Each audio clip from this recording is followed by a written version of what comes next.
What do I There know? he is. There he is. Hey there, Paul. Hey, Look who's Paul. here. Okay, so we're settling in here. This is the July 30th. Can you believe that? July 30th Finance Committee meeting. And we're here to review the most recent version of the budget we have. We still do not have the audit completed. General Manager Hart will brief you on where we're at with that. We still don't have a contract with the police, so there is that wild card, unfortunately, that we have to deal with. But just about all the other blanks are filled in, and so we're here to walk through what we have and hopefully get ourselves prepared to look at this at the regular August meeting and hopefully get our budget adopted. So, General Manager Hart, would you like to take it from here? Oh, we need a roll call. We do need a roll call. So, Mr. Doro? I'm sorry. Pat McLaughlin. Gloria. Carl. Simon. Barat. And Paul.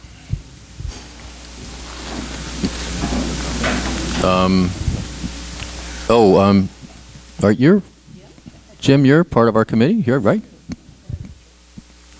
So Jim is here, and yes, we need, I guess, I'm sorry, I'm jumping the gun here. Are there any comments people here from the public would like to make before we get started? Are there any comments from the board, generally, people would like to make before we get started? Yes. Yeah, I have comments on two things that don't appear to be on the agenda. One is there is a note from somebody who's concerned about the composition of the Finance Committee. Excuse me a second. I'm just going to note that Chuck Toombs just came in. You will be duly disciplined.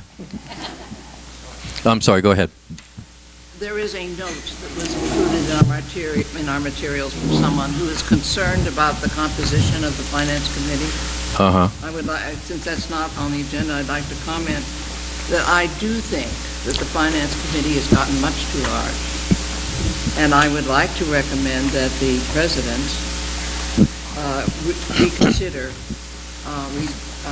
who he or she would like to have on the committee and who would be appropriate, and that we reduce our numbers from this. I mean, this is much too large a committee to really function, I think, effectively. And why do you think that? Just out of curiosity. Well, this is because I think that a committee of 5 who concentrates on the work to be done, as opposed to 12 or however many we are, introduces too much unnecessary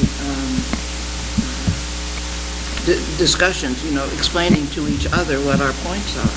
It takes too long to get everybody on the same page when we have 12 people to get on the same page. That's why I think. But, I mean, that's just my comment. Okay, thank you. And so I would just suggest that the President consider that. But the other comment I have is that there were, I didn't read in detail, 2 letters regarding the Mount Diablo Fire District and the concern of maintaining control over, weed control. I don't think that has anything to do with the Finance Committee, and I don't think it should be on our plate. Okay. That's actually not on the agenda, is it?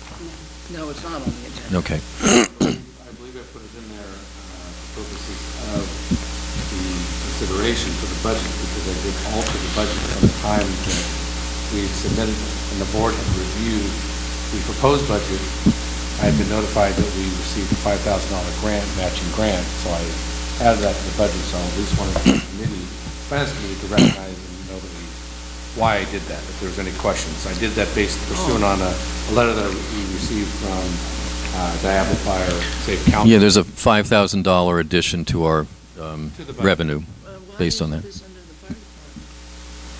Well, the fire department, I believe, actually may have their own, and they have their own ability to submit it. I did this based on the community center itself. Yeah, this is for maintenance of our grounds around here, which is our responsibility. And Fire department. Well, we've actually, I don't know if you're aware of it, but we've had a group that's been doing volunteer work now for a year. You have explained then why it was included. That's why I Thank you, included it. thank you. That's what I wanted to know. Thank you. Thank you. Any other comments? Yes, sir, Paul. My one query is what's the state of the state on the actuarial report? State of the state is that probably will get started within the next couple of weeks. It'll probably take at least 30 to 45 days. I'm on top of them to get that on board. So I'm pretty convinced we're moving forward on that piece. We're talking about the actuarial. Yeah, the actuarial is only done every 2 years.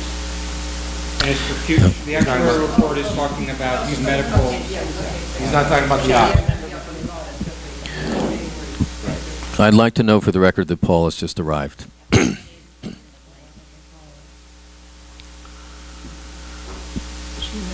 Okay. I guess we need to tell, due to Pat's comment, how many people are on the? 12. Good, I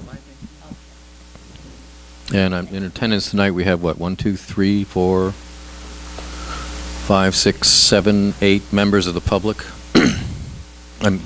Picked from the public. To the Finance Committee.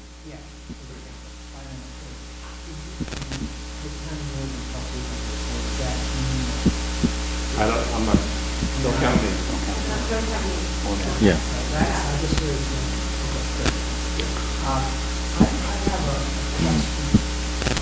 There's been quite a bit of press with regards to the service revenue and I find it problematic, and I hope this is not indicative of how all these issues with regards to press are done. But the information that was posted makes it more confusing and less transparent.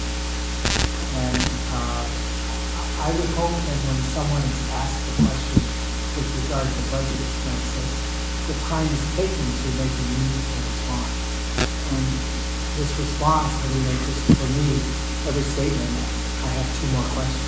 So this may not be the appropriate time to get into the details, but I think when you say that communication to our community, I think you're not only making sense, I think you have to Well, I would respectfully disagree with that. I would also like to state that the information that was originally posted was completely wrong.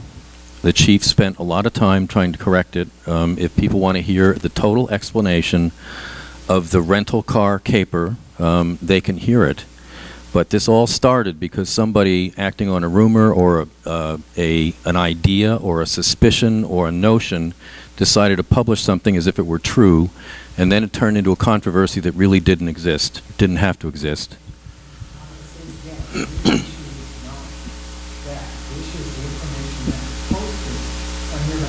Yes. So I'm not talking about the rumors, I'm talking about the thought, right? And I'd be more than happy to talk to you offline about it as well. Paula, yes. Given we have a new general manager and new legal and commercial advisors, I thought it would be very helpful, definitely for me and for other members of the committee, to understand what the board is expecting from the finance committee in terms of, I'd like to understand the process and also the finance committee's role and what kind of output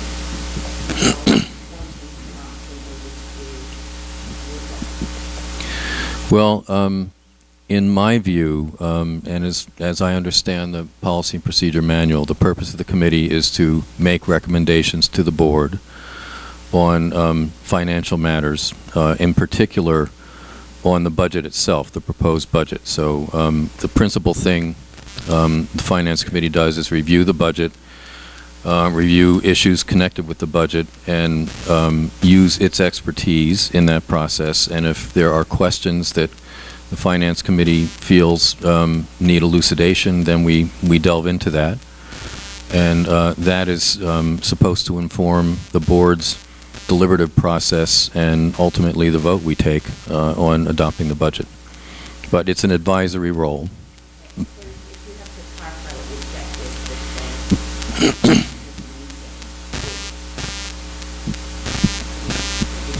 I'd say what we're going to spend most of our time doing is reviewing the budget, and if you folks have any questions about items in the budget, there have been changes since the original proposed budget, and there may be items there that you have questions about. So your principal charge, in my view, is to ask questions, and if you see something that looks like it's not being adequately attended to, then make recommendations. One recommendation that came from Carl Kruger at the last board meeting is that a lot of the line items in the budget show variances between what was anticipated and what actually happened in terms of expenses.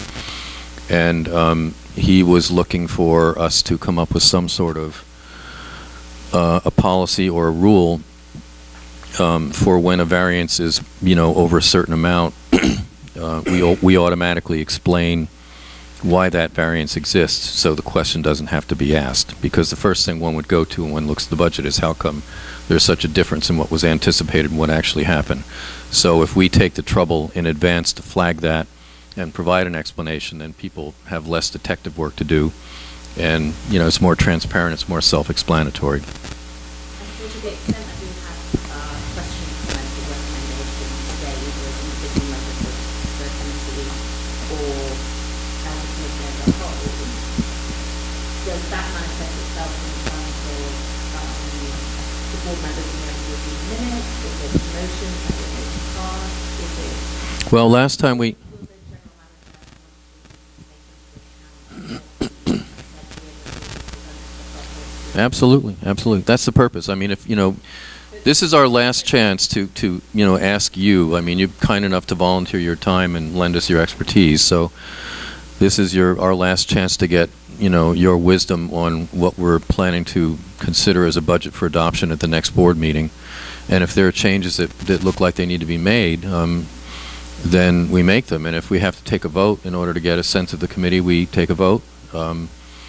Last time we voted on whether to recommend the proposed budget, and we did subject to the caveat that a lot of items were not fully fleshed out, and so, so far so good is kind of how I would have interpreted that vote.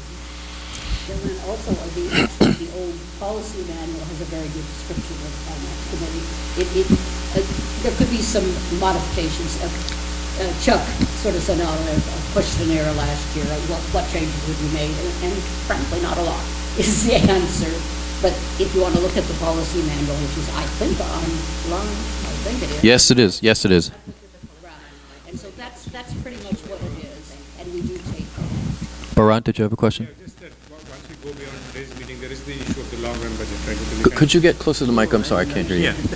I'm just saying that once we get beyond the subject of today's meeting, there is this issue of the long-term budget, which kind of is sitting here in the background. And so the question is, when do you expect, or when would you like the finance committee to be thinking about those things? I'm sorry, I'm still not quite understanding. When do we expect the next meeting of the finance committee, or really more of an orientation towards the long run? Yeah, well, we're going to try to adhere to a quarterly schedule, and so each quarter is an opportunity for us to test the assumptions that were in the budget and to correct as reality encroaches. So, for example, we've had a little bit of a debate ongoing about what we should anticipate as legal fees for the year. We're going to come... Because you have a guilty look on your face, Carl. So for example, if it turns out our fees are exceeding our estimate, we have a chance to correct. Right. But see, I'll tell you what I think of as a big issue in this budget. We're running a deficit of about 2 to 3%, presuming there's no increase in police costs every year. And so at some point we have to talk about that. I'm sorry, pardon me, I'm not... This is an annual budget. Yes. And would like some meeting... We need a meeting on the long-term That's projection, all. on the And would you want to- 5-year Yeah. Yeah, that's all. projection, and when there are...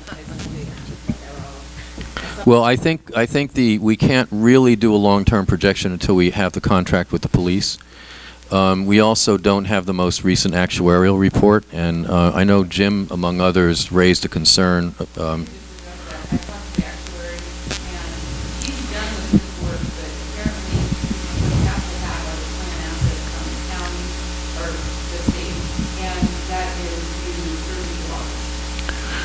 All right, so, But I have the number. I worked with him to give him our current data, that we do have a number for tonight. okay. We have that. So we can, when we get to that, we can get that number. You know, and there was a concern about the last actuarial estimate we had being on the low side, and I think that was a legitimate concern. What's the? What? Well, I'm sorry, I'm not getting the joke. We're having a good time with Me, Paul. my turn for people to look at me. Yeah, that was my A argument. concern. Well, you weren't the only one. I mean, I was very strong about it. Chuck and I had a little bit of a long talk about that. so you know, we may actually want to get. We'll see what this number. Okay, but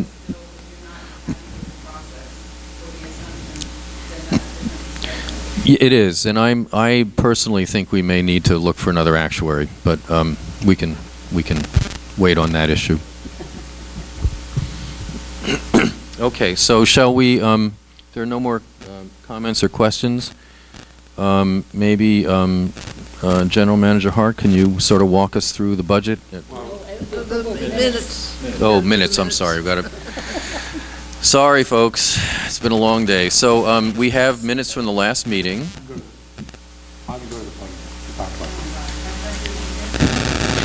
I was going to insert one more comment.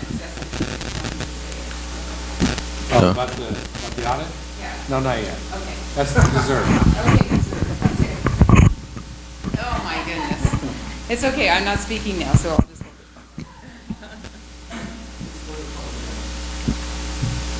So We're going to wait. we're going to wait. Okay. Any more? Yeah, there was only one, it dealt with a comment that I made, and it's on, I would say, the second page of the minute, and it's only the tone of it. Said Mrs. Morrison asked for confirmation that the trust, I think, 521T, was held by CalPERS. I actually didn't ask for confirmation. I asked whether it was held by CalPERS or by us through the county or some other way. And the answer from Chuck Toombs was that it was held by us. I didn't want it to sound like I was demanding something or Okay. criticizing. No, I know, man, I tell you. Anyway. Okay. Anything else in the minutes that people want to raise? Just a quick, I thought the attendees, that there was an error for the attendees. In that you listed everybody as present and then they was absent. Yes. I'm sorry. Who was absent?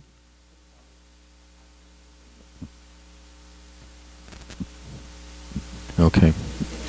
So it says, he took the roll call, President Welsh, Director Toombs, Paul Haxton, Derek Sterling, Director, and there's a whole list of people that they Yeah. say were present. Yeah.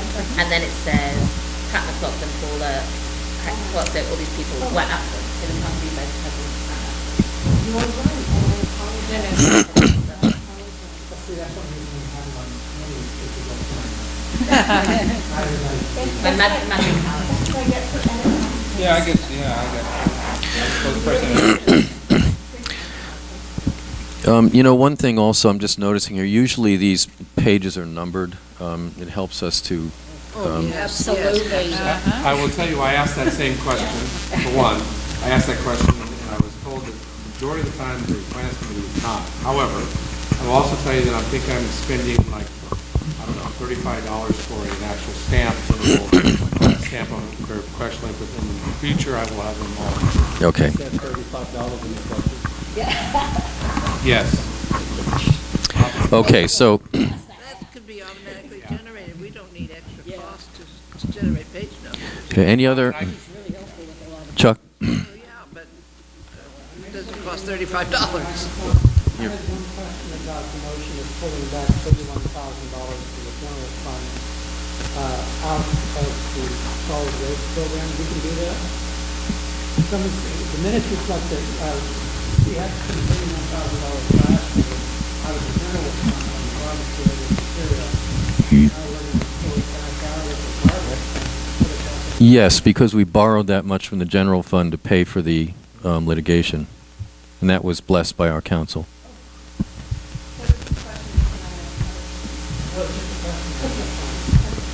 Okay, any more minutes issues?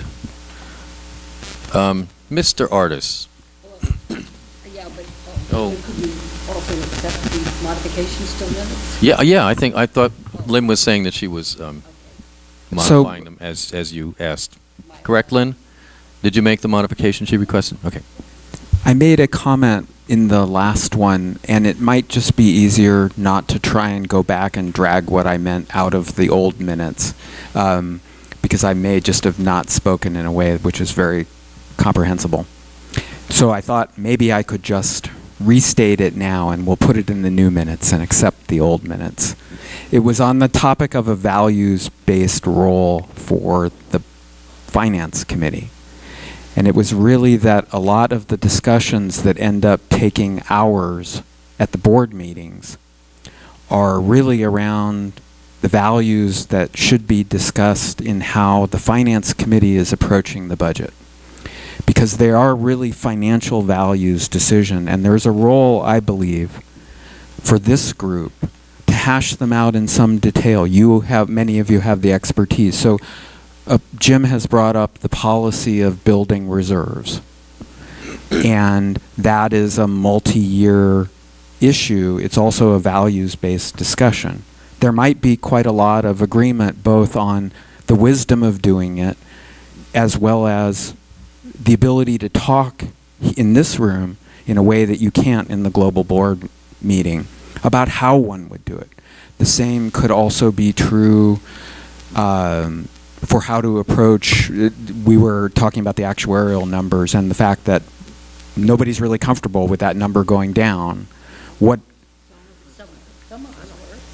I looked at that and said, why would you not keep it the same? Anyway, it's a values-based discussion. There's not a right or a wrong. It's an opportunity in this room to take a role which is both tactical and strategic that I believe that this room is the only place it can be done meaningfully in the discourse of this district. So I would just like to encourage you to start to figure out how to do that as a board in a room where it's a quiet discussion, more in keeping with a rational one, shall I say. And not to fear going out and asking those questions and debating them, and on behalf of all of us. And some of us would be interested enough to show up at this room to help try and sort through it from both a values-based and a pragmatic, where does the money come from and go? So that, you can understand now, it's barely intelligible having a second go at it. So Lynn, I'm not sure it helps, but since a lot more of the Finance Committee is here this time, I wanted to say that to you all as a group. I think there's an opportunity. I'd like to see you all take a shot at it over time. I suspect, though, that it means that the Finance Committee has to meet more often even than once a quarter, because these aren't the easiest things to sort out. So that's not for me to decide. You all are the Finance Committee, but if you could find your way to do that, I would be happy to join you and engage in the discussion. It's a great point that you bring up, and as soon as my plan as your general manager would be as soon as we can get past the budget, so sometime September, October, I'd like to bring back to this committee first strategies, all right, for building the budget and for planning in the future. And that strategy will be based on, as it'll give details as to how to develop the budget so that we can bring forward with that and have that discussion, that dialogue. So it's a great discussion item. I do plan on bringing that. It's on my list of things to do that the committee will obviously have to go through, and I know that we'll have the audit that I'll want make sure that the committee also reviews as well, and we have some more information to give you at least an update on that later on today about the audit that's outstanding.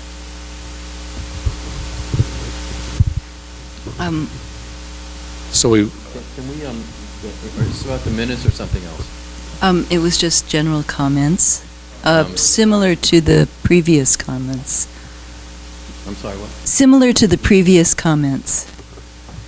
Okay, well, we're actually in the middle of trying to figure out whether we're going to adopt the minutes. So could we stay there, don't go away. Any more minutes issues? Do we?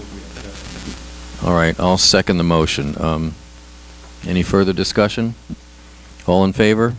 Aye. Any opposed? All right, the motion passes. The minutes are adopted.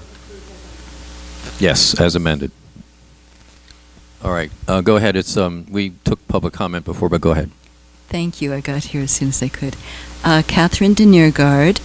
I wanted to ditto the previous speaker's points, many of them, that I'd like to see this committee empowered and given the tools and resources to go over in a very grounded way each line item, particularly to have itemized expenses to really see what the expenses are. I'd also like to ditto a speaker from the last meeting who suggested redoing the committee in the way that the ad hoc committee for restructuring was done, with each board member picking 2 committee members, and that would also get it down to a better size for making decisions. I misspoke in a recent communication about how it was run. I'd like to appreciate in general that it's very inclusively run, including I'm having the privilege of speaking. I appreciate that.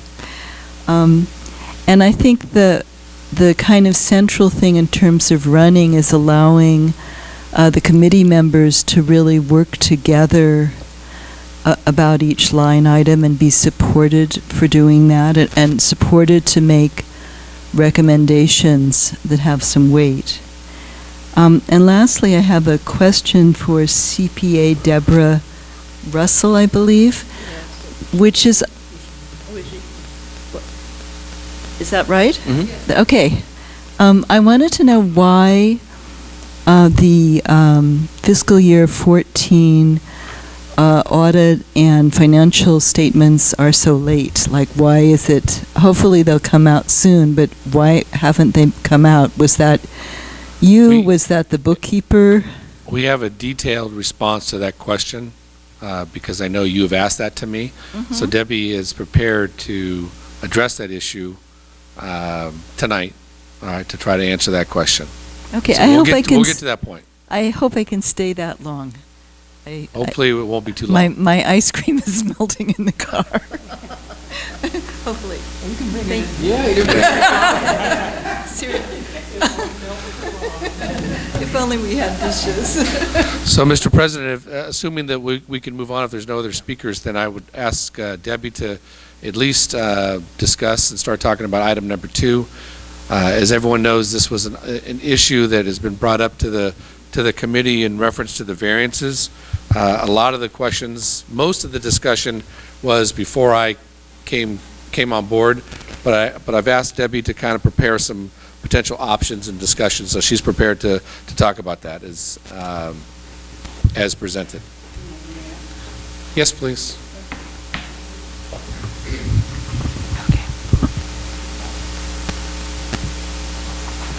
So there are no page numbers, but behind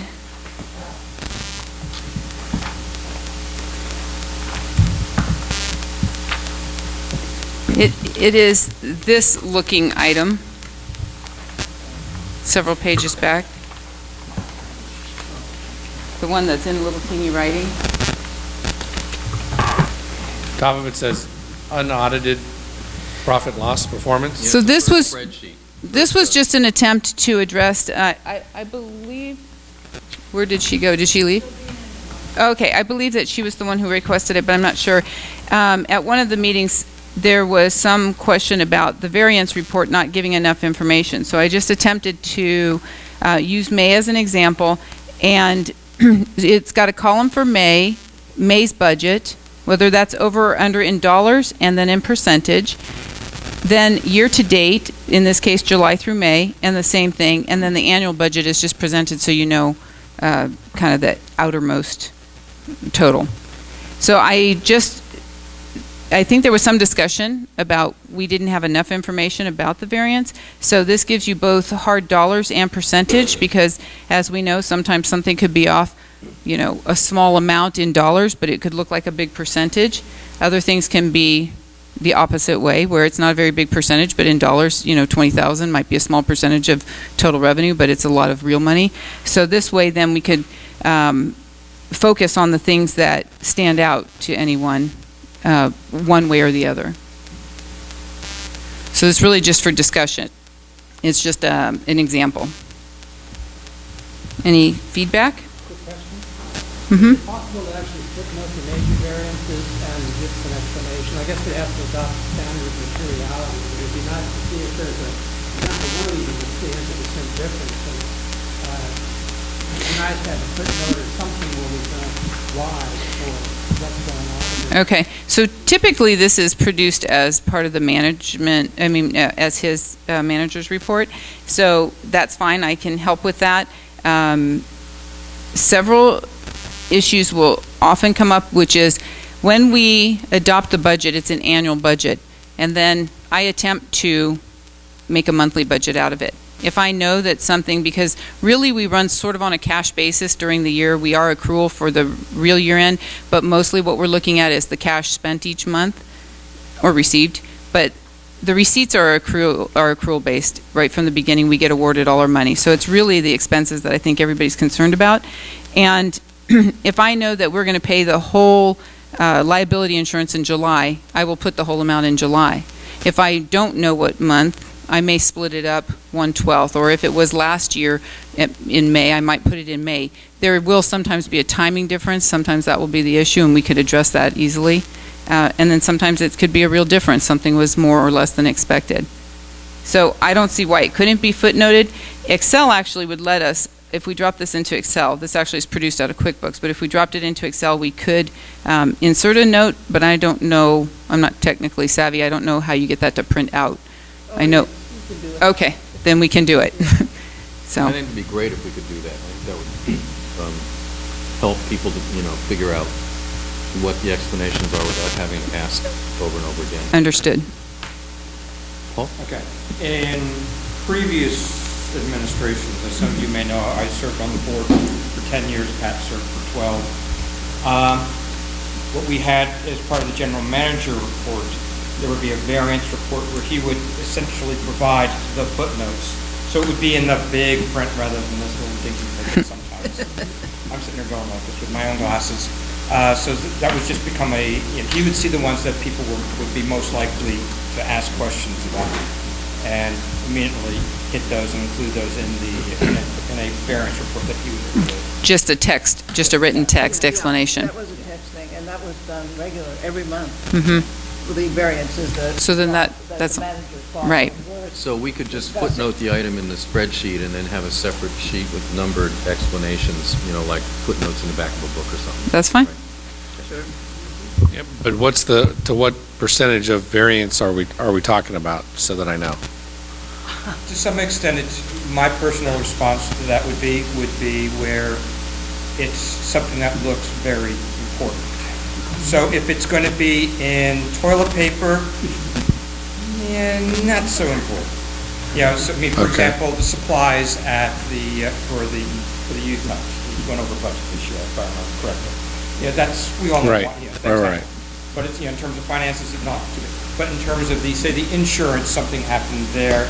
That would be good if something happened with our biggest expenditure is payroll. Right. So if something happens with payroll and you see something happening immediately with payroll, that would be really good. So look for the important ones, and there'll usually be about 5 or 6. Say something happens, say if WestNet's no longer with us, but say if WestNet stopped in the middle of December and all of a sudden, kaboom. Right. That would be a good one. So it's like profanity, hard to define, but you know it when you see it. But also, you may just want to set a Well, minimum yes, dollar yes. amount, just to say, paper said below so many dollars, and if it's 500, 10,000, whatever number you choose. We won't spend time talking about things like that. Paul? My experience with variance reports has been that there's principally a tool for management, and secondarily, a tool for the oversight group, the board, to understand what's going on with management. So I think that there should be a clear guideline for management, first so they can start spotting things that they want to understand and be able to report back on. just to throw something out, rule of thumb back when I was a securities lawyer is if it's over 5% variance, it's material unless it falls below some sort of de minimis threshold. And you can pick a number, just to pick one out of the air. A variance greater than 5% and greater than $1,000 should be investigated by management, even small ones, I'm sure. But at least management should be prepared to respond and actually should report, affirmatively report on those items.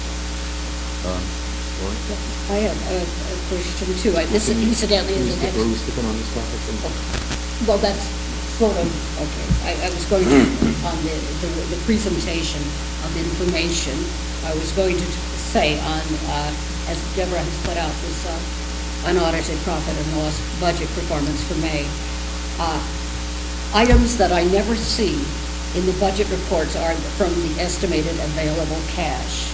That is, at some various points in the year, some of that money is taken out or some is put back in, and I feel that it somehow, there must be a place in the profit and loss statements where this would be appropriate. It wouldn't be in the profit and loss, but it would be, I mean, we can always, if that's what people want to see, is a cash balance. I mean, ultimately, that's really more your balance sheet than your income statement. But So would it somehow be a part of these statements? For some time now, I look at the available cash for one year and then another, and I see differences, but I don't know why. I never saw them in the other information we were given. And I understand that as far as you don't see it for a whole year, but you should be able to look at a beginning versus, the change, because we start with actual cash, right? So I think maybe some of the confusion is whenever we do a budget, we're doing it typically in about April or May, we're estimating what that will end up. Then we have a real number by the end of June, and then, and we have our real profit and loss. So at that point, it becomes real, and we use that then to project the next year. So, for example, on available cash, last year we saw that there was a zero at the end of the fiscal year. This year, it actually started with zero, so that's good. Ended with a negative, and we're sort of curious about what happened to the money. Available cash was a zero and a negative. I'm not understanding. Can you just show me? I'm sorry. Well, I'm not expressing myself well. That's what I chose part as Oh, just the example. part. I did it from the year before, Understood. but any of them. Right. So what I'm saying is every year, this will be where we are for real. This will be an estimate. Usually this has out 3 or 4 months, right? We usually do it, say, March, April, and then we have a couple of months to estimate where we'll be at the end of June. But at June, I mean, this is an estimate for the budget, but at June, we have some real number, right? So you wouldn't follow this from year to year because you've had a whole year of transactions by the time you get there again. Yeah. I had always hoped that there would be a column with a total, but the big thing is I don't see it on the financial statements, and one would say, well, if you're spending money on the park, if you're spending money on whatever, general or whatever, where is it? So you're looking more for a cash flow then, or the change in cash? I'm just, That's possible. if that is possible, if that makes any sense. All right, so is that doable, Debbie? It is, I mean, it's doable. I would like to actually come back to Paul's recommendation about a guideline for variances. And, Rick, did you want to comment on that? Paul and Paul have the first two parts of basically what I wanted to say. And the first part is you can audit that, not go. The various reports that I'm used to doing, I don't want to have to go through this and find once all the you all my cash and spend somewhere less thinking about what number you go for, and then push that together and say, well, if it's X percent forecast dollar variance, then an automatic script can format the line for you in a different color so that when you look at the report, you can tell. When you look at the report, it's automatically highlighted what's in the side look at it. No, okay, well, there's a comment field, and I can go forward with it, but I think if nobody was involved in the project, the elements that are being like that. Explaining it is the harder part. Many of the explanations are going to be one word. Right, understood. That's enough. If it's a timing issue like insurance or whatnot. Sure. So, Beat that over the head. One more thing, and one thing that I comment on as well, I've read that we're all questions about everything that are organized in all the time. If you have this done right, or the station, you can retain the last time. If it's over, and chances are time is going to be the same element. Repeatedly, it's the new change to the district. Sometimes you just can't get through it. right. You shouldn't have to refill that in. So that's the constancy of the problem. So I think it's even very important to get it on to signal and more. Like something that should stay out of regular drilling is regular. From a variance perspective, that's more. From a signal perspective, we don't know where to go to the problem. I agree with that. I absolutely was thinking the same thing, that if you do it monthly, there will be certain accounts that once they're off, they'll always be off, right? Because you don't change the budget, or the reason would be the same. And I can appreciate that part. We're looking for whatever's new that no one understands, as opposed to what we've already hashed out.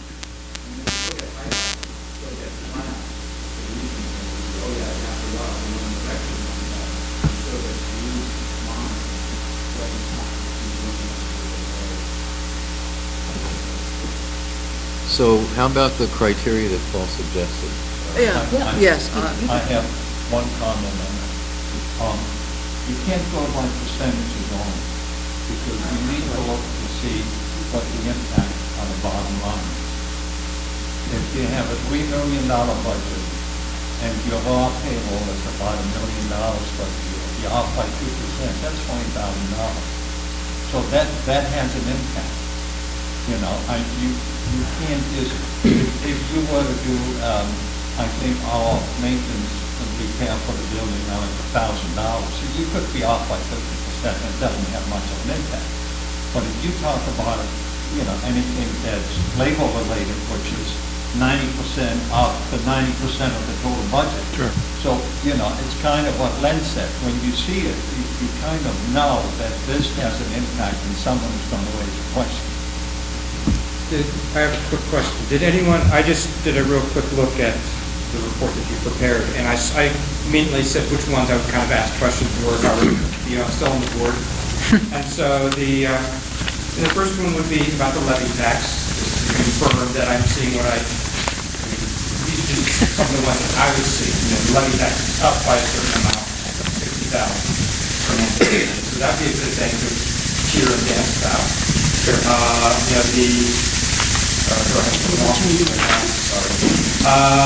You know, the franchise fees is always kind of interesting. Yes. So it's up by 20%. So that'd be a good one to have. For fun. Compensated actors must always appear in this, because why would you do this by commission? Overtime, everyone's always wanting to talk about overtime, so it's almost does become, I know Pat and I were on the board, that was always on the because here's what happened now. Everyone's always, one big thing I was concerned about is insurance, that's one of them automatically applied. Lawyers' fees.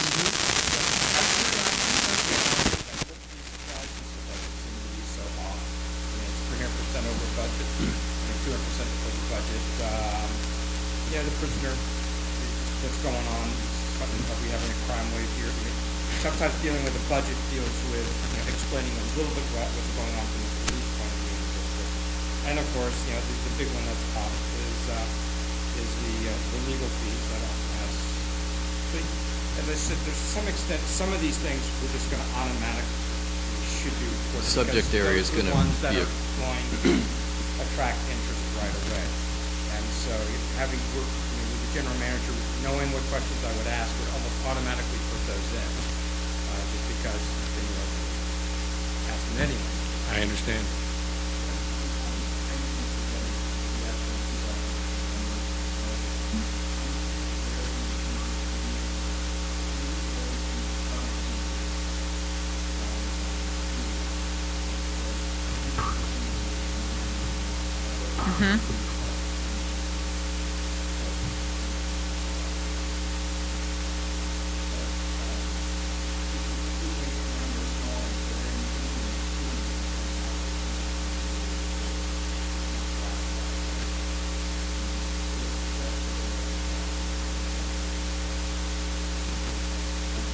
It does. I sometimes like the percentage because if I know that I'm halfway through the year, I'm looking for that to be, say, 50% of the annual.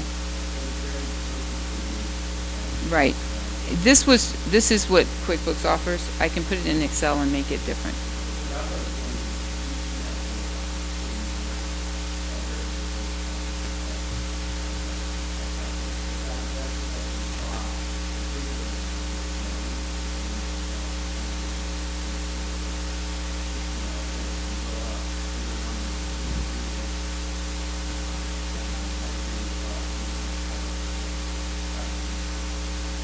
All right, so I would like to, oh, go ahead, sorry. Go ahead. Yeah, Pat.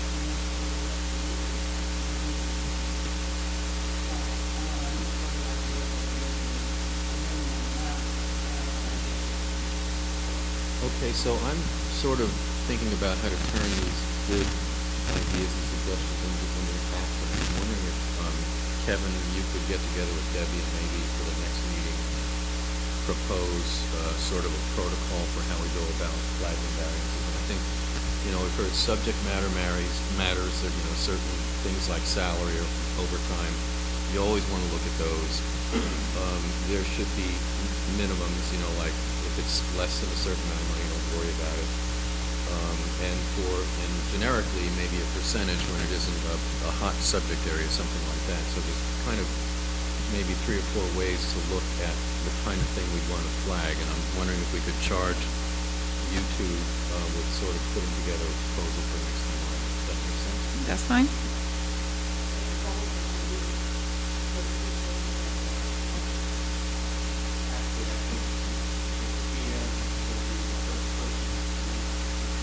Right. Well, but also keeping in mind the public wants to be able to understand this too. And we could kill a lot of birds with one stone here if we make that analogy. Right.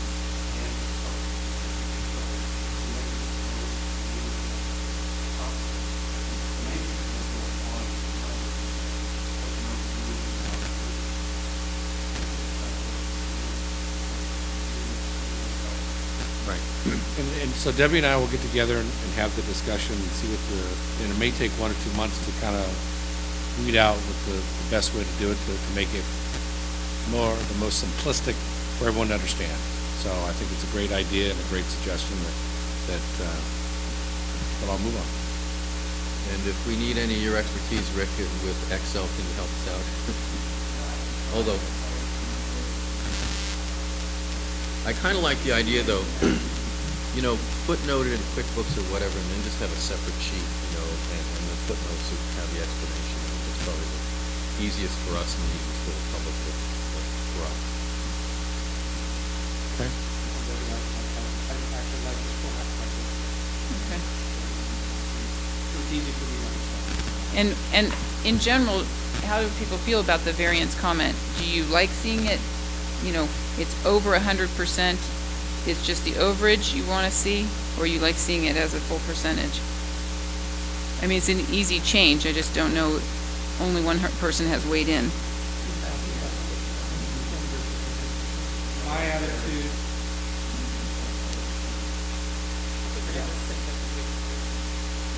it's not hard Why either. don't we, It's the same. You know, we've been living with the way you've been doing it so far. Why don't we stick with it for now, and then if we want to jigger it around later after we do the big stuff, we can have that discussion. Okay. That makes sense.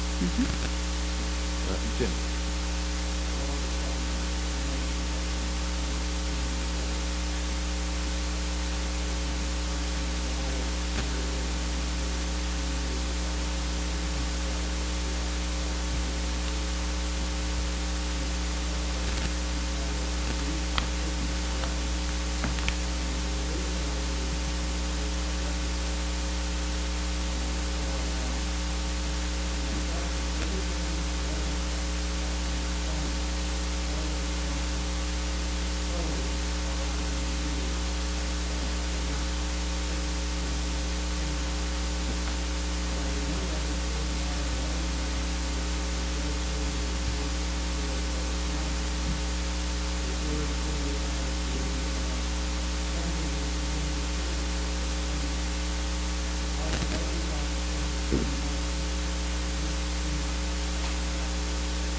Sounds like a good point, Debbie. Just a matter of thank you, Pat. I inherited it, so I'm going to let you speak to it.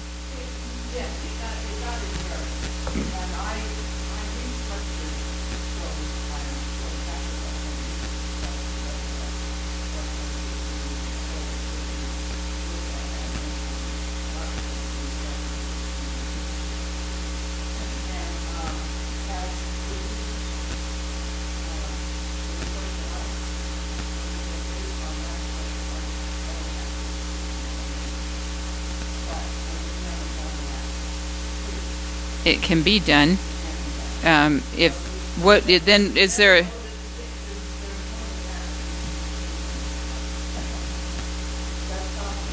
Okay.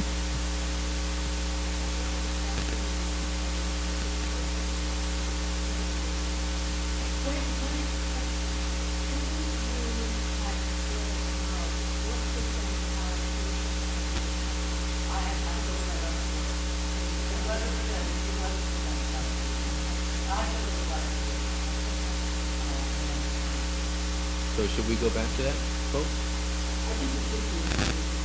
That's easy. Right.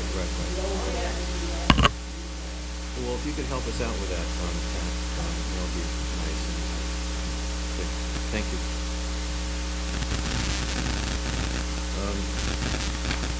Yes, ma'am.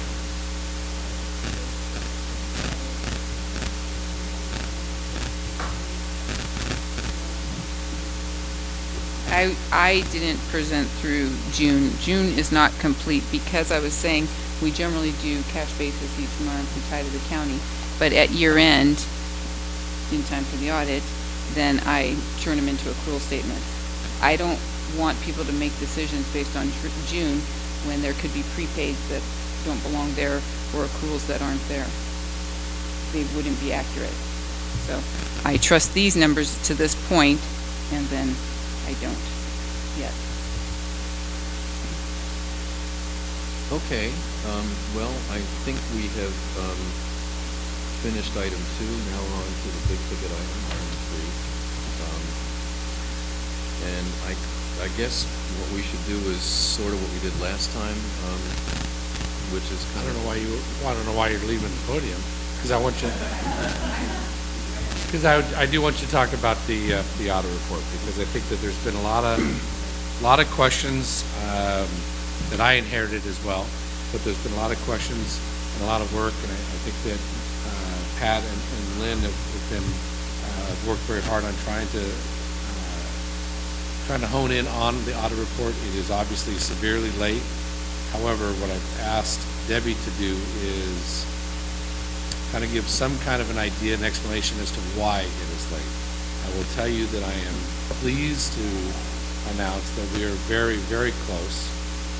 I believe that we will have probably by tomorrow a preliminary audit report in my hands. However, still needs to be reviewed, still needs to be double-checked and triple-checked and that kind of stuff. But we're very, very close in doing that. So part of the question, before Debbie talks a little bit more, part of the question would be, I think, for the committee, is that do we want to have a meeting before August 13th, which is our next regular meeting, to discuss, of this committee, to discuss the audit report, or do we want to push it until September?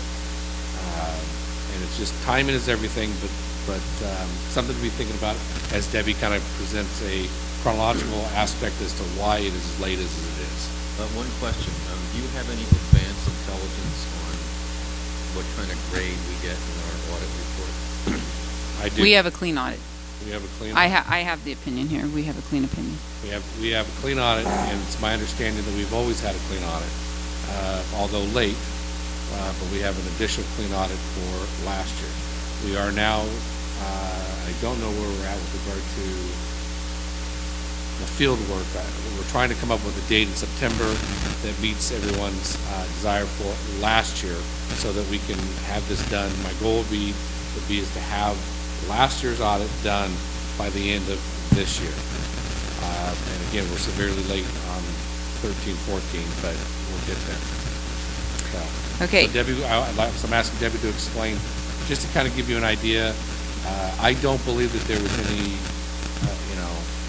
anything out of the ordinary other than just process. I'll let Debbie explain. Okay, so I just want to explain a little bit about the audit because I spoke with Chuck today, and just a comment he made me wonder whether everybody understands the process.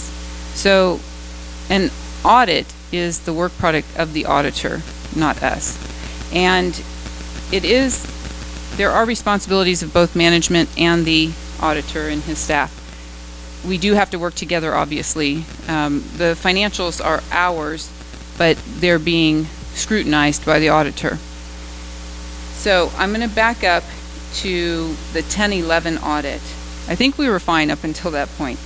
But at that point, we had Law, Marina, and Chang, and the audit work was all done. The financials were prepared, but he would not release the audit because we were in the middle of a grand jury investigation with the DA where there was apparently an order that no one could talk, and he, without a result, was not comfortable releasing the audit. And he did his own investigation to prove for himself that that was his requirement, not to release an audit. You have to care about the subsequent events. If there had been a huge judgment against Kensington, that would need to be disclosed, and it wasn't okay to say we were in good shape if there was going to be this huge downfall later. So that audit, the 10-11, although the field work was done timely, was not actually produced until December of 2013. He essentially got fired for that.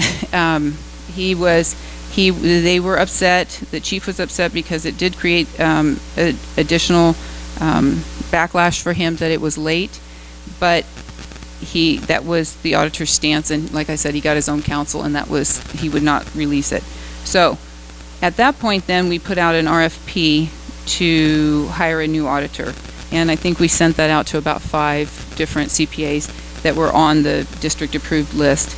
And then we interviewed. I think this committee, whatever version it was then, looked at several different audit reports, and we chose to go with Fector and Fector.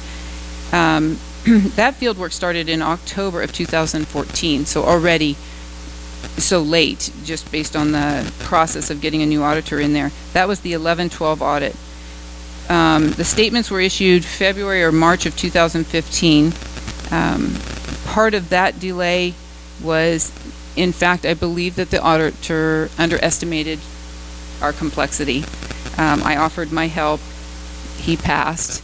I think in fairness, he didn't know who I was, and he maybe wanted to have a chance at looking at my work as well. So I'm okay with that. But in the meantime, he really struggled, and we did do quite a bit of back and forth to get those balanced. I don't know if any of you realize I've been here many years, but in January I do nothing but try to get out my commitments for January, which is everybody's W-2s and 1099s. So had he had that finished, not finished by December, it's on hold at that point, and we did finish it up in February or March. We started the next audit immediately in April. That was the 12-13 audit. That's the one, is that what we're doing here? No. I'm missing a year, I'm sorry. We started the 13-14 audit in April, and this is hot off the press. I mean, it's basically finished. It needs one paragraph, and that's it. And so that is done. We're in agreement with the numbers. It has been a little bit of a trying experience. I feel like he knows his stuff, but I feel like I am doing maybe, reviewing more. It's not quite a finished product when I get it. That being said, we had to get it out, and we did. He moved some stuff around, and we have a finished thing that should be presented ideally to you guys next week if anybody is willing. Otherwise, we wait a month. So for clarity, there is no smoking gun, and I know that it's been late, and I know that, we're going to get it out as soon as we possibly can.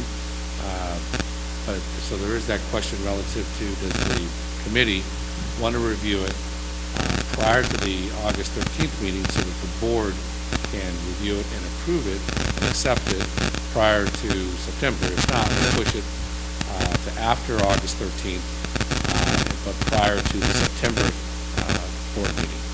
So that's a question that I have for the committee and Mr. President, or Mr. Chairman. So that's a question I have. But I'm very happy that we have a clean audit, and I'll be very happy when we can post it so that everyone can see there is no smoking gun.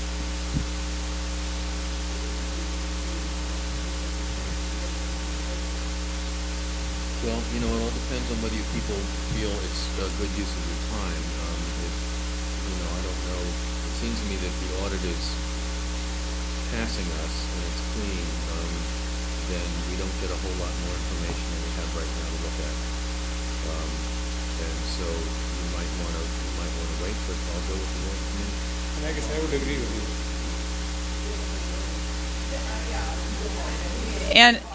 And I would say this, I believe that the numbers are intact. What I would like this committee to concentrate on are the footnotes.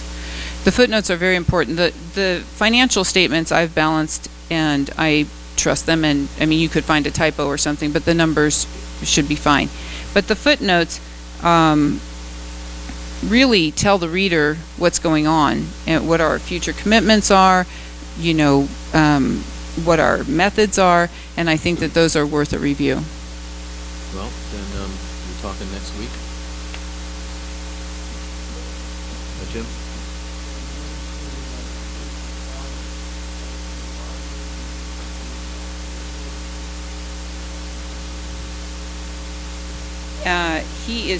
We are using the 2013. This is the 13-14, so that's, well, that's correct.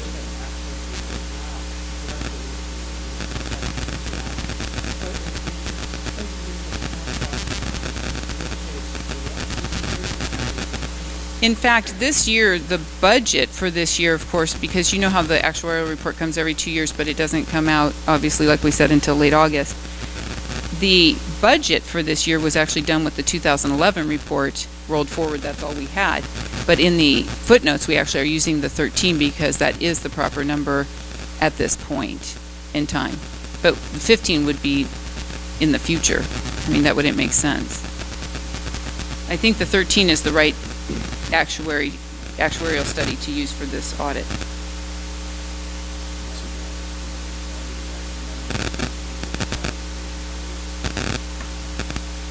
That I do additional?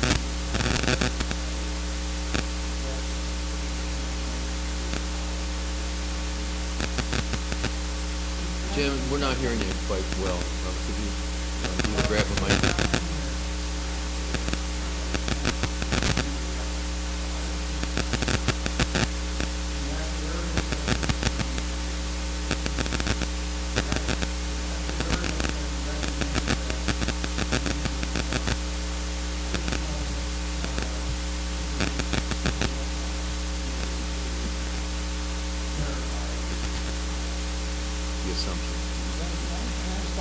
Sure.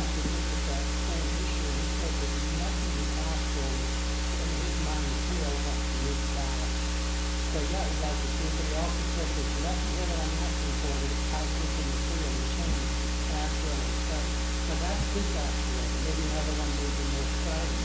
And that's fine to find out, but for this person, he was very clear. These are wants.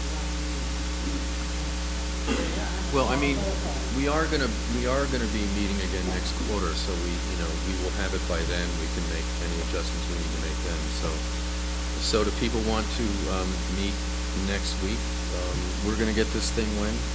Well, We'll have it, but the meeting would have to take place by the 6th, so that the chief can prepare the board packet on the 7th to get out by the 7th or the 10th. So if we were going to make a recommendation, or you were going to make a recommendation to the board, the 6th would be the latest. So the caveat is that assuming that we get it maybe tomorrow, it's a special meeting that we would be having of this committee on the 6th, because I need obviously time to prepare the budget, the agenda for the 13th. So I'm looking at my calendar for purposes of the discussion. If everyone is okay with 24-hour notice, which is legal pursuant to a special meeting, I'm going to try to get it out sooner, but what we're talking about is Monday typically on a Thursday meeting. So if I can have it, review it, prepare it, prepare the board or the agenda item for this committee, Monday, Thursday may work. If we can't do it on the 6th, then we're going to have to push it. And I'm just leaving myself the opportunity where, if for whatever reason, the auditor his wife's having a baby, which I don't think is the case. However, they were in Disneyland last week, so I think he has children, but who knows? My point is that we just need to be very careful about we can set the 6th as a tentative date. If I get the agenda, we can put it out as long as everyone recognizes there may be less than typically 72 hours, but 72 hours is only a requirement for a regular meeting, not a special meeting, and this would be a special meeting. So that's the caveat. If in fact something happens, whatever, I want to have a chance to read it as well. All right, Debbie wants to have a chance to review it again and then push it out. So the only caveat would be is if we don't do it for whatever reason, we'd push it until September, which means we can push.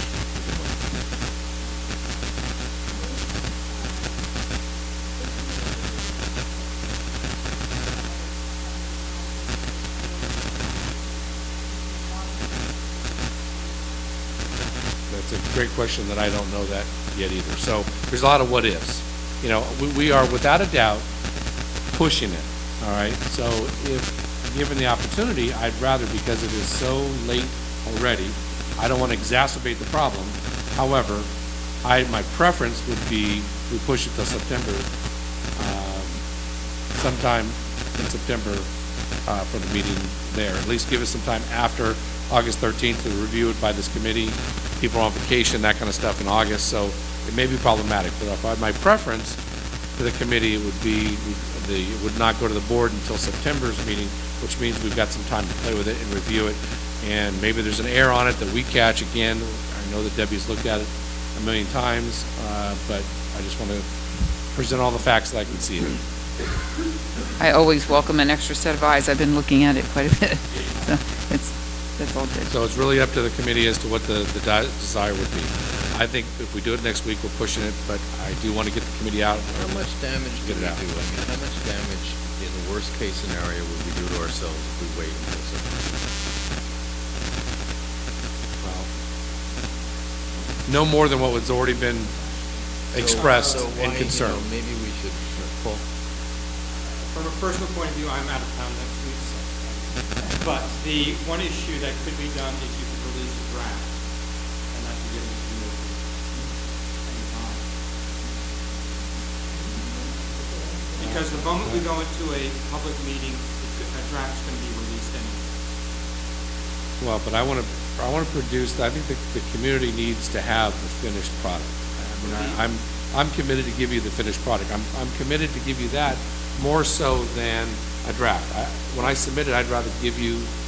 I've heard. Well, I think what you're saying is it's a draft anyway until it's approved, right? Yeah. Well, it would be a finished. It's going to be a draft. It would be that we're going to be seeing, and once you say it's for us, it's going to be out in the open anyway.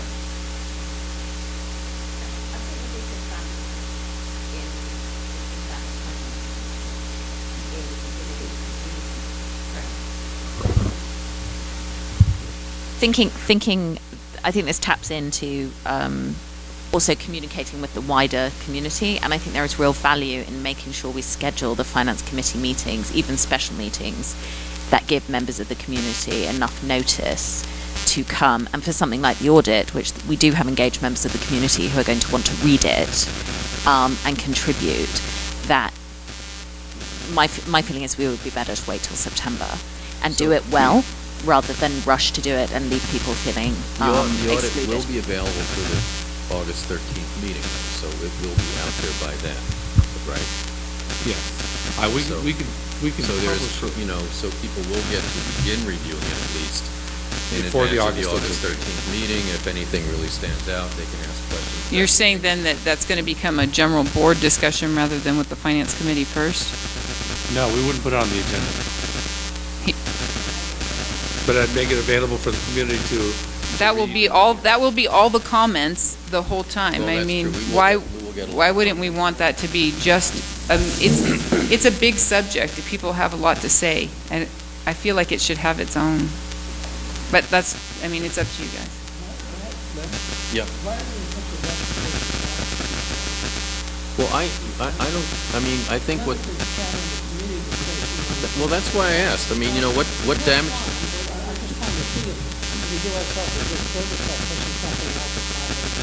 well, that's why I asked, what damage do we do if we wait till September? It seems like we don't do much. And if we do wait till September, everybody gets a chance to look at it. Fact of the matter is, though, it probably is going to be done in a public record before the next board meeting. I mean, I can't change that. That's correct. That's what I anticipate, which is why I presented it to the committee. Okay, Carl?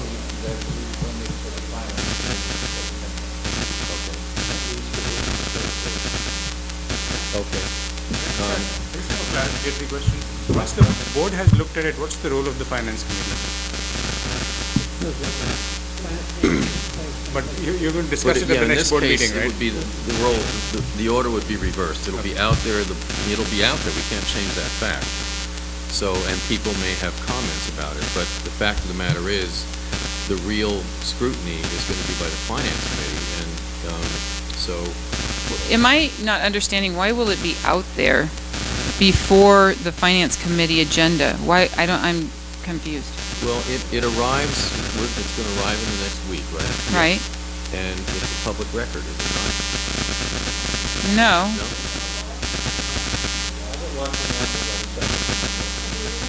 Okay, well, no, actually, it's relevant. I'll second the motion, but let's have the discussion.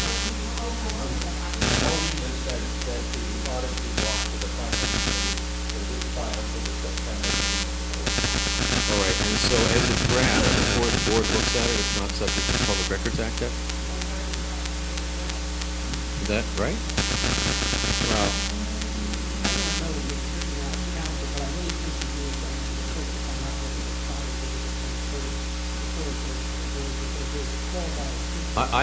I'm agreeing with you. I just, I don't know how we stop people asking the board questions about it if it's out there. They can ask questions, but you can explain the process go ahead. to them.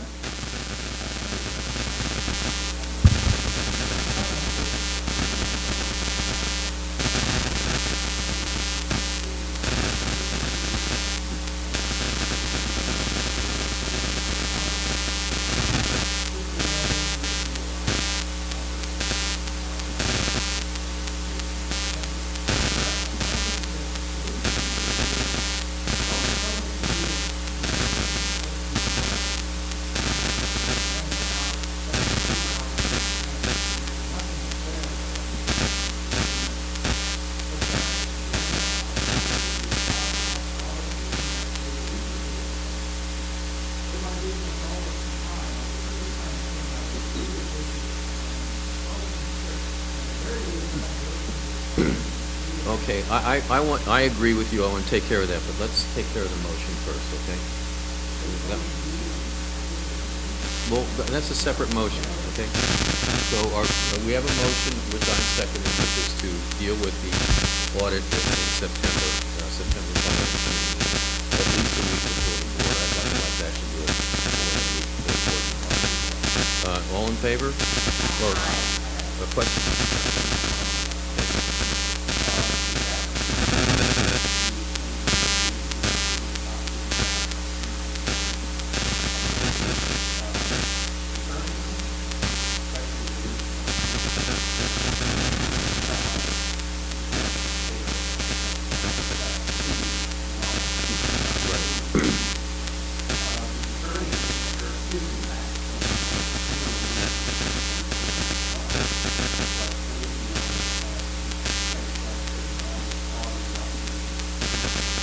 Well, if it is truly a public record, we ought to put it on the website and let everybody have a crack at it, don't you think? For clarity, though, I have not had a chance to review it yet, all right?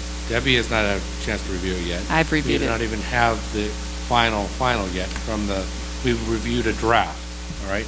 We've made some additions to that, so once we get it, we're hoping we can get either Friday at the latest on Monday, but then it's gonna take at least some time to review it before I'd be willing to publish it. And you would review it because there might be things that still need to be changed? Correct. All right. I guess that's the thing. I understand that the public wants to see it, but we don't want it to be wrong. Well, no, it's got to be I mean, ready. that's what I'm not saying. We should publish it before we consider it. I will tell you, I will be on record for publishing it, all right, as soon as, all right, it is received, all right, and approved by me and our accountant, Debbie. Worked for me. Maybe you've been waiting for a while, Steve.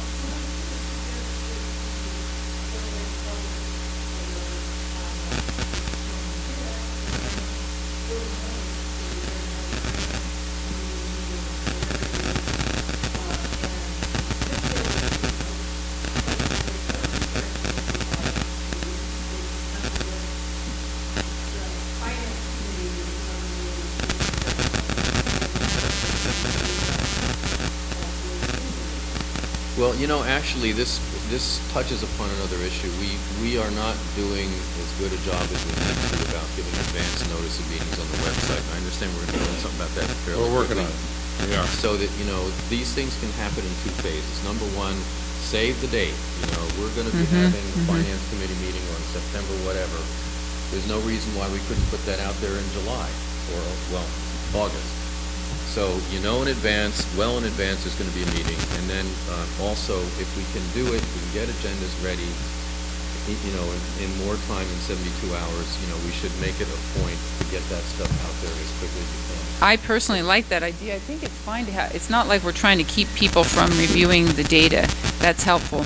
But I just feel like based on the way this community reacts, it will take up the whole August meeting, which isn't the agenda of the August meeting, and the Finance Committee hasn't weighed in. You know, we could, when we notice the August meeting, we could say, you know, could note that it's not on the agenda to talk about the audit. But September.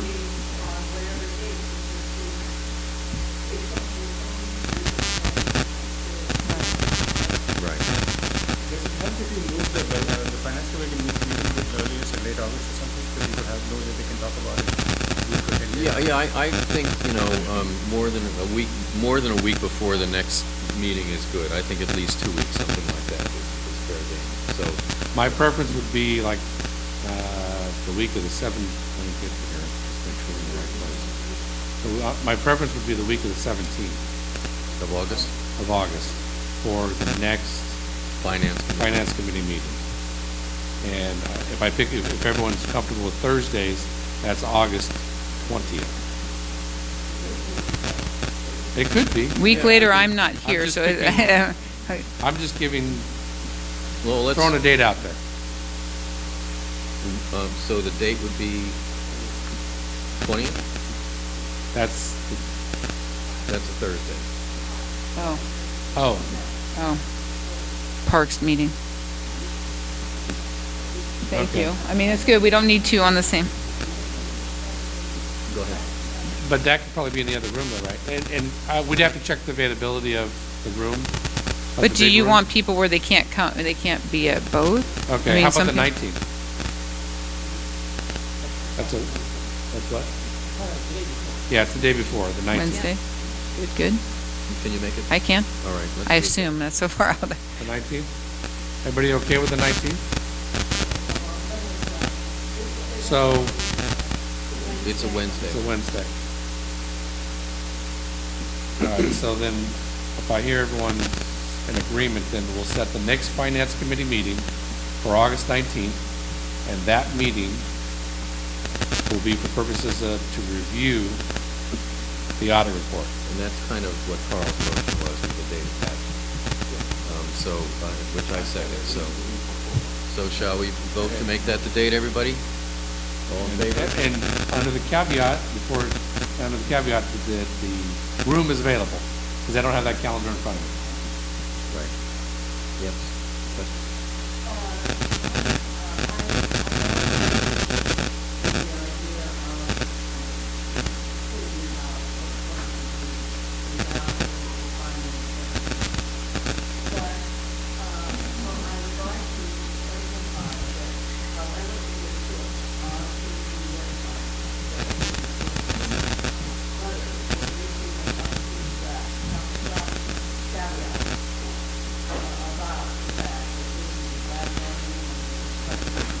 Actually, we need to get terminology straight here. My understanding is not going to be a draft, quote unquote. It's going to be a final, but it's subject to approval of the finance committee. Is that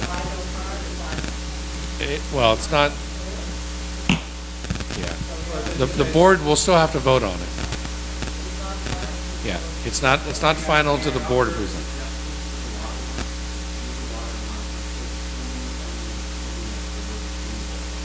Yeah, we don't need to argue over this. That sounds good. I like that. All right. Do we have?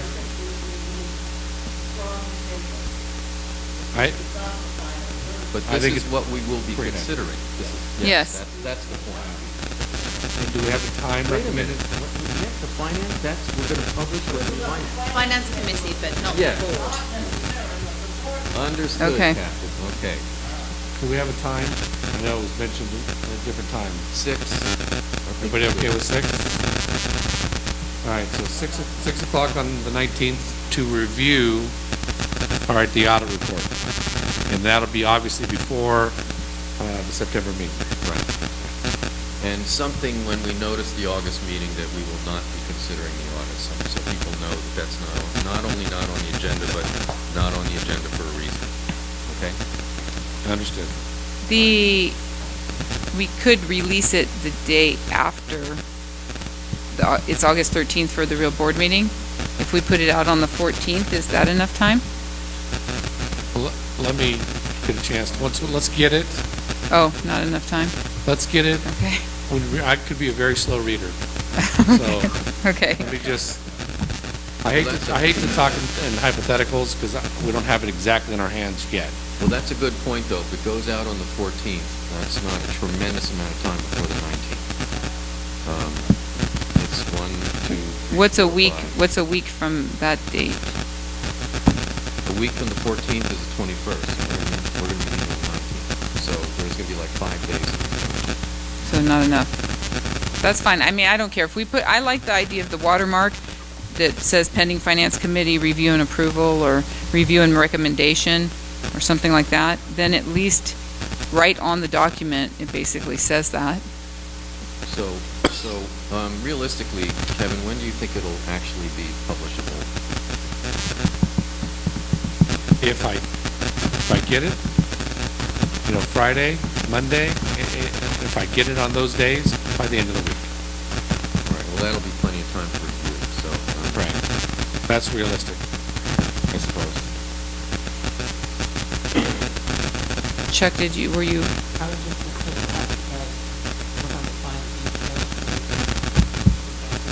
That's fine. I'm good with that. We got to make sure we got this right. I mean, if we're going to meet on the August 26th, I'm sorry, 19th. I take it back. 19th. That we got to make sure that thing is out there long enough for people to digest it. That's my only concern. Is 5 days enough? I thought Debbie was just saying it's Let me. Carl said a week, but yeah. I'm just saying if you put it out the day after, then there's no confusion. No one's coming. You don't have to yell at people that they can't talk, and it's just not available. Well, yeah, then that leaves plenty of time. Right. So. If that's enough time, I mean. Well, wait a minute. All right, you don't need me up there anymore. It's still not. It's 5 days. So. Yeah. Let me handle it. Let me take care of it. I just don't want to be criticized for we didn't have enough time to look at it. It's going to be 5 days, folks. Well, that's true. Yeah, okay. All right. So So trying to be cognizant of everyone's time, if permitted, I'd like to just do an overview of the budget. Everybody okay with that? Yeah, let's get going. Awesome. All right, so the 2015-16 budget, and I think this is probably about the third time that you've seen this budget, although it's been slightly modified here and there since that time. But it's the total amount of just the police salary and benefits is $2,046,406. That includes obviously the salary, overtime, medical benefits, uniforms, and so forth, and some of our costs, our PERS costs. Police expenses add up to $325,268, looks like. That includes miscellaneous training, recruiting, vehicle operations, communications, radios, Cal ID, communication publications. Our recreational salaries and benefits.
I'm sorry.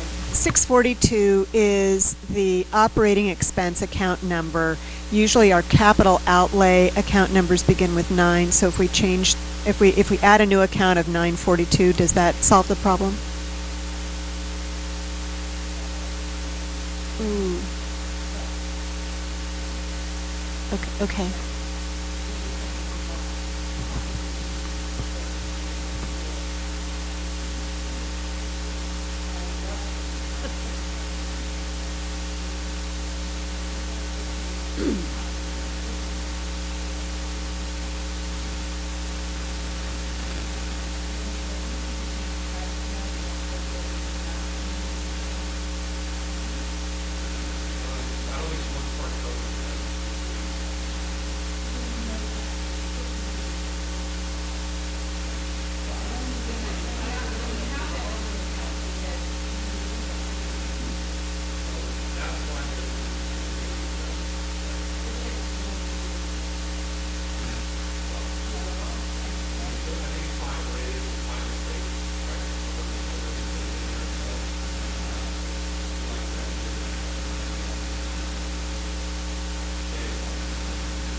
In fact, what would make sense would be to address the levy tax segregation at the same time that we're looking at this, because they're connected.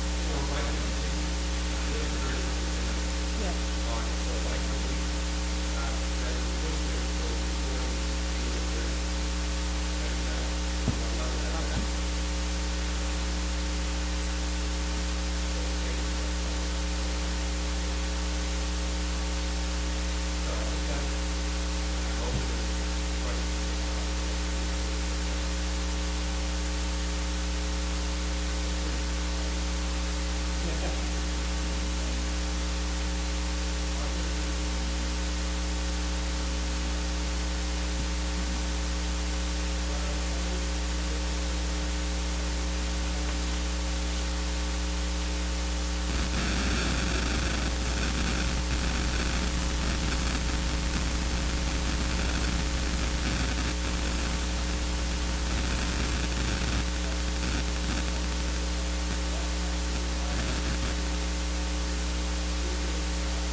recruiting costs go up, sick time increases, overtime increases, so there's not always the savings that one might think there is.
latest estimate I saw for medical costs, this is about a 5-year horizon. This may not be exact. It's 5% a year, and that's a government actuarial estimate, and from the Times yesterday.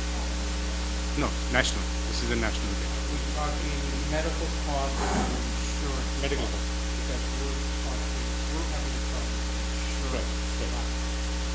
Theoretically, it should be real. But you don't expect really to be having 3-4% divergence. I don't know if we've seen that already.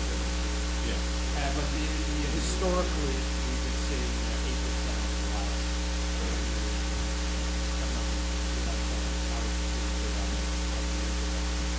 But, so from my understanding, actually, know this data is that the history actually should consist of two segments. One is that I think for the last 3 or 4 years, it has not been going up quite quickly. Ever since the recession, these costs have been really low. They've been lower than 5 years, they're running at 2. And now they're expecting that the effects of the recession have gone to rise to 5. So I think at this point, 8 is a very high number. I don't know that. But anyway, the issue is, Jim was asking, does this committee want to go over the top well? So I think it's clarify how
some local communities that's not the case.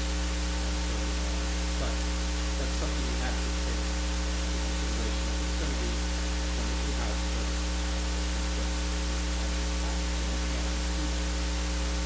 Some existing, sometimes do come local.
about when some people were talking about reserve, it was a very specific thing, which would need a supermajority for a board to then use. At the same time, there was a colloquial meaning, which is basically the same as accounting firm translates as unassigned fund balance available to consumers. So, the term reserve has so many different meanings that I really, as people remember me, I always say, don't use that term reserve, please.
So what was the old MOU? I mean, what's the increase built in for non-step salaries? Is there any increase built in? There's no increase. Yeah. There's zero increase. So it's not the old MOU.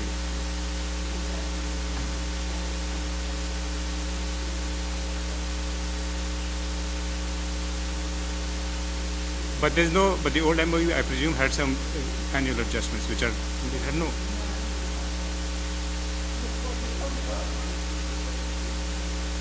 Got it.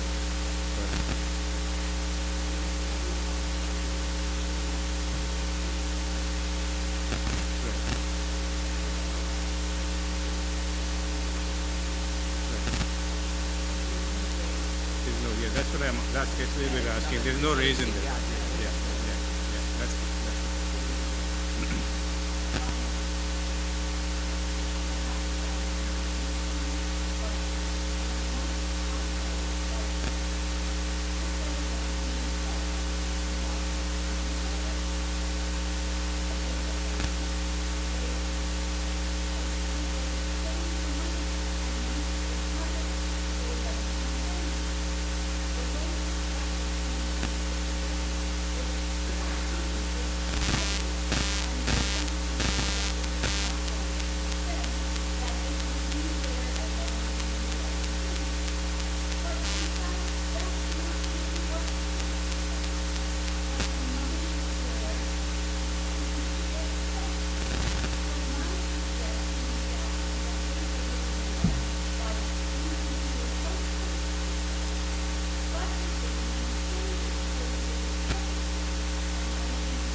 tend to agree with you.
I guess I just don't agree with that. I don't think that I have any competence to figure out how many cars the police department should have and how many people it should have.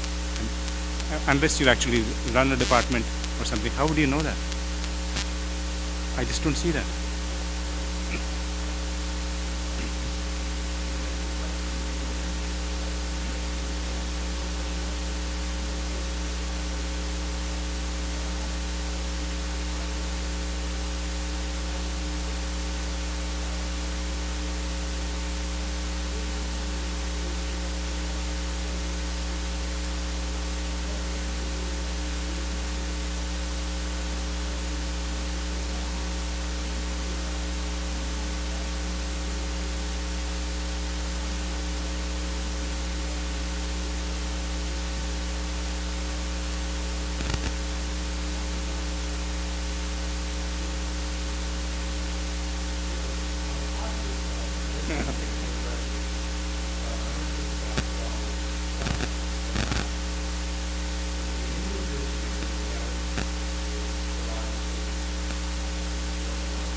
So wasn't this the issue of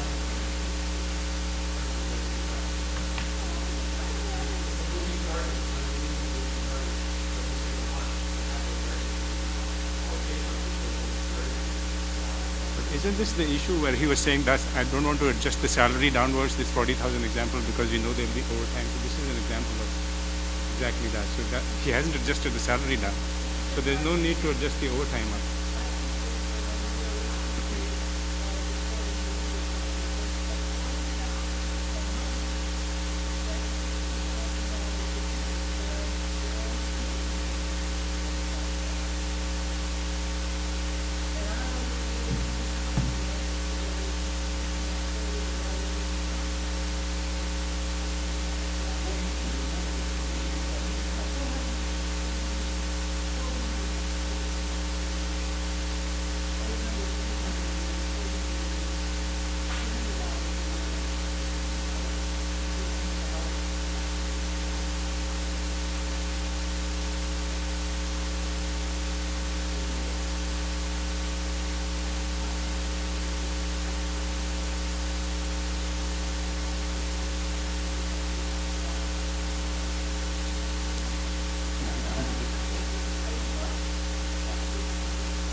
question, and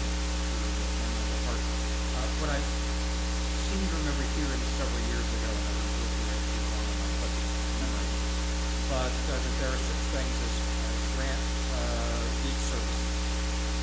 So if you pay for a subscription to things. So I would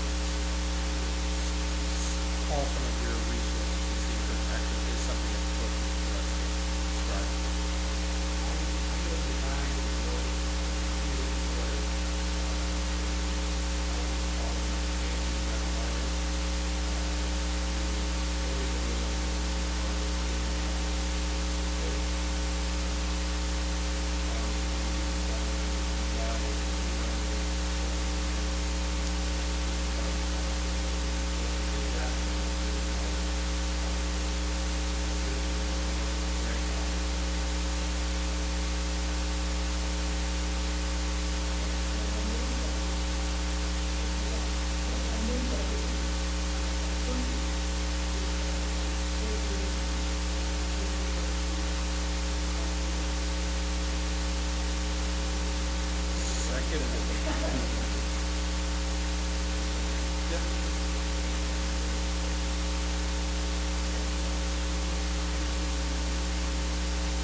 think we have to withdraw our motion then because technically we can't pass the budget and then add it on to the budget.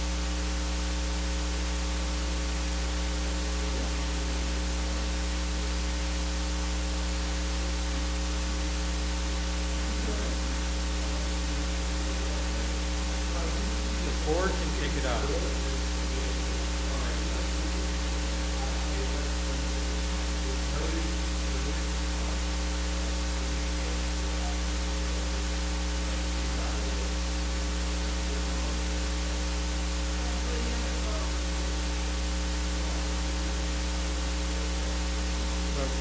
If the original people move it, accept the amendment, from the amendment, and so therefore we don't have to vote on it.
I move that we adjourn the meeting. I second.